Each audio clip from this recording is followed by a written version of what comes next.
শুভ সকাল বন্ধুরা। সকাল সকাল ঘরের কাজ সেরে বানিয়ে নিয়েছি গরম গরম চা। আমরা রোজের চা খাই না, খুব ইচ্ছা গেল তখন একটু চা বানিয়ে নিই। আর এখন তো শীতকালের সকাল, তাই চা খাবো। আর আজকে তো তোমাদের দাদা ভাইয়ের কাজের ছুটিও আছে, তাই বানিয়ে নিয়ে বসে পড়েছি। তো আমার হাতে যে টোস্টটা দেখছো, সেই টোস্টটাও আমি তোমাদের দাদা ভাইকে বললাম কিনে আনো। চা খাচ্ছি, তার সাথে টোস্ট না খেলে হয়? আর আমার ওটা ফেভারিট টোস্ট। আর চাটা ঢালছি, যা মানে হাতের গ্লাসটা এত গরম ছিল, একটু অসুবিধা হচ্ছিল। আর দেখতেই পাচ্ছ কীরকম ধোঁয়া উঠছে, চাটা পুরো গরম গরম চা।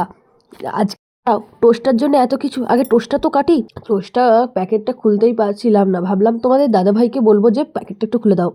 ভাবছি এত কিছু করছি, টোস্টের প্যাকেটটা খুলতে পারবো না। অবশ্যই দেখো বন্ধুরা, আমি নিজেই খুলে নিয়েছি তোমাদের দাদাভাইকে। আর আর বলতে হলো না।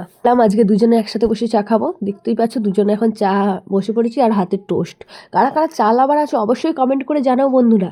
তো চলো আমরা চাটা খেয়ে। তো বন্ধুরা, ভিডিওটা এই পর্যন্তই থাকলো। মিনি ব্লগটা তোমাদের কেমন লাগলো অবশ্যই কমেন্ট করে জানাও, আর ভালো লাগলে অবশ্যই একটা লাইক করে দিও। টাটা।